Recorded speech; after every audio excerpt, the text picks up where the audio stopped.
Hello and welcome back to the Private Label Masters YouTube channel. We're all about helping you start and grow a profitable private label Amazon FBA business. I've sold over $75 million in the Amazon platform, and this channel is dedicated to helping you do the same. All right. In this video, we're going to talk about what I learned ordering food at Chipotle and how it helped me to have a more profitable Amazon business. What? Did you hear that right? You did. Stay tuned to find out what I'm talking about. Now, what does Chipotle have to do with having a profitable Amazon business? Well, if you take a zoomed out approach and look at what it means to be a successful Amazon FBA private label seller, there are several links in a long chain that you need to be good at on every single one of these things. Product research connects to product sourcing, connects to product shipping, connects to having a great listing on Amazon, connects to advertising or PPC, connects to launching, connects to review gathering, etc. Each one of these links in the chain can be optimized. And the more optimized you are with all of these, you become head and shoulders over the competition. And that's what we teach our students in the Private Label Masters program. Now, which one of these does ordering at Chipotle help? Which one of these links in the chain does it help optimize? Well, it's helped me optimize product sourcing. How is that? Well, to start off, I want to tell you that Chipotle has a special place in my heart because whenever I used to visit my brother back in the day in New York, we always went there to eat. And so it has a special place. Of course, now after it's been quite a few years, I have definitely OD'd on Chipotle. But regardless, there are some valuable lessons I've learned from ordering food there a billion times. Now, the way this connects to helping an Amazon FBA business and primarily optimizing the sourcing link in the chain is the average person, when they go on Alibaba to talk to a supplier, they're very transactional, okay? Very transactional. All they say is, this is what I want. Do you have it? How much? Now, picture being on the other side of that equation. In that chat, right, on Alibaba. You wake up, you get to the factory, you log on to answer different customer inquiries and getting quotes, and you have people just demanding things out of you, okay? But what if somebody came across who was different? And this person made you want to go to bat for them, get them the best prices, even go to your boss at the factory and help them out. This is what I'm talking about. How do you achieve that with your supplier? And I learned how to achieve that with my different factories and suppliers by ordering food at Chipotle. Now, typically when a person goes to order their food at Chipotle, 90% of the time, everybody orders the same thing. I swear all the Chipotle goers, they all order the same food, whatever it is, a burrito bowl, nachos, quesadilla, whatever it is, okay? But typically this is what happens. The average person gets in line, and there's always a decent sized line inside of Chipotle. And once they get to the person, the Chipotle person asks the customer, "Welcome to Chipotle, how can I help you? What would you like?"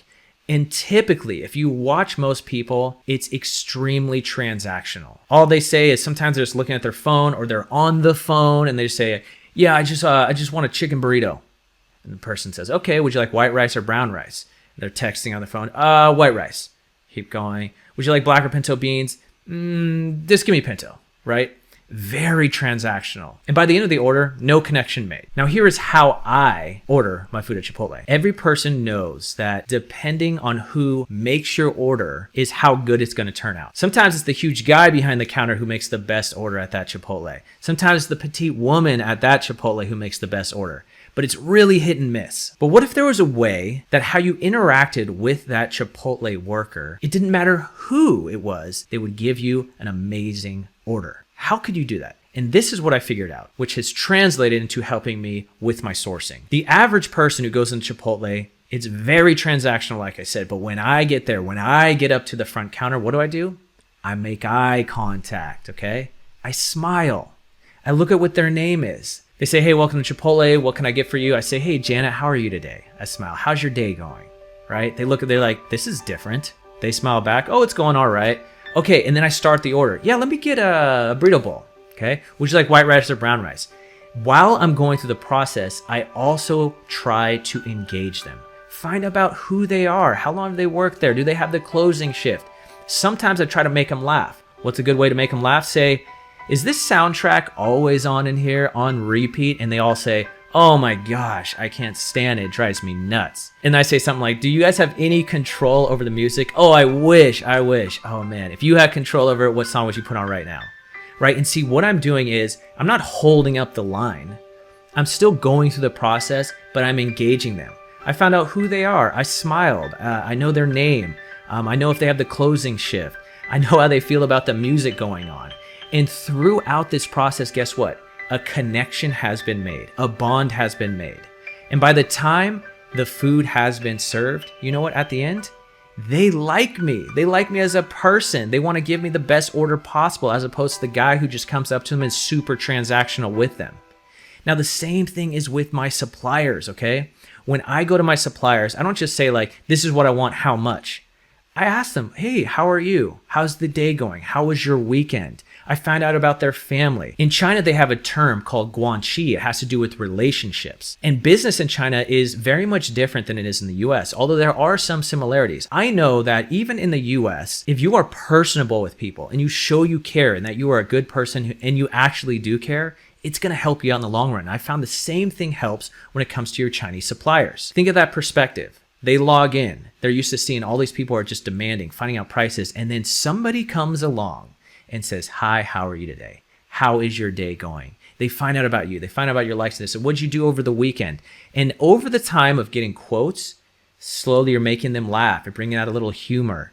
You say like, let's say they work at a card factory that has like greeting cards. You say like, I bet you, since you've worked at this greeting card factory for so many years, you probably see greeting cards in your dreams. Is that true? And they'll laugh. Yeah, that's so true. Oh my goodness. I always think greeting cards on my mind. And by doing that and building that type of bond and connection and relationship with your supplier, whether it's just a regular salesperson or the owner at the factory, they like you. And when they like you and you build that guanxi, that relationship, they go to bat for you. What do you mean they go to bat for me, Tim? Well, think about it. There's sometimes when the factory gets overloaded with orders and they say, sorry, Tim, you know what? Your order is going to be 60 days out. But if I built that guanxi, you know what they do? They prioritize me. They say like, yeah, Tim, so typically we're booking out this really far, but we got you, man. We're going to put you ahead of the line. Oh, great. Sometimes I'm also negotiating with a supplier and I want a certain price. And you know what they will tell me? They'll say like, Tim, since I like you, I'm going to go talk to my boss and I'm going to try to fight for this price for you.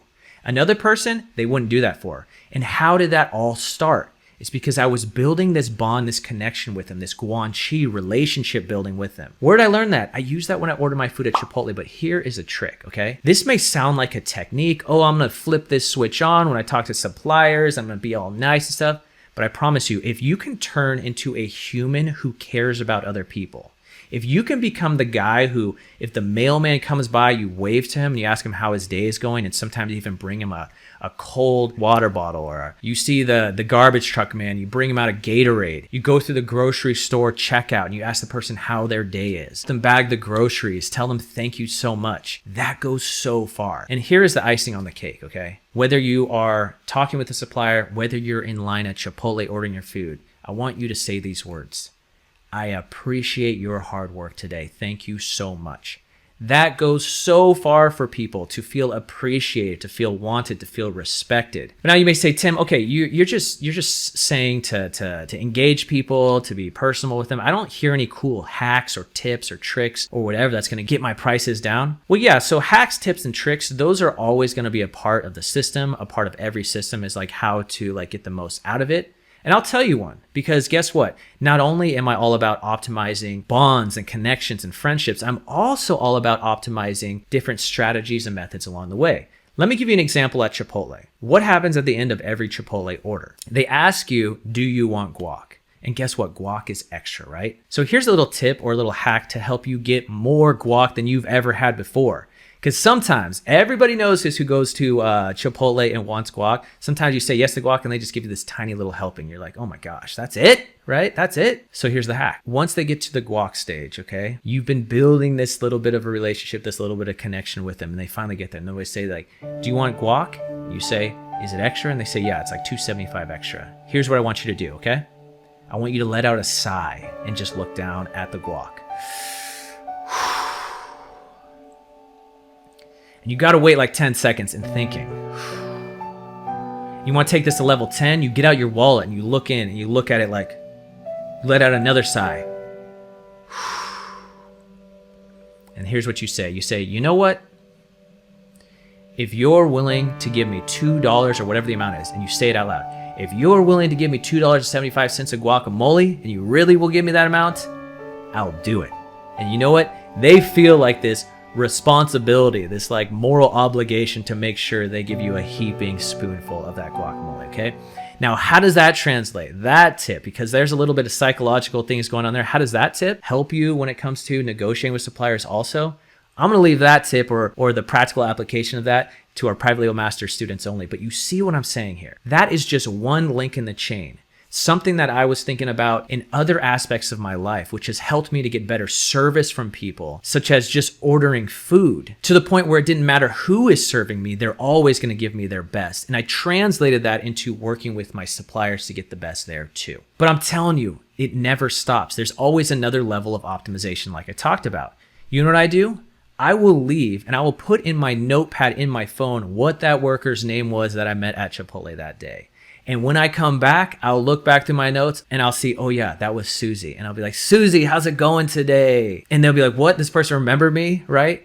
And I build on the relationships with all the people that I come in contact with. And I keep building. And guess what? It gets better. It gets better. And to the point now, I literally can go into random Chipotles and they'll give me free chips, free food. Why? Because they like me. I do the same thing with my suppliers.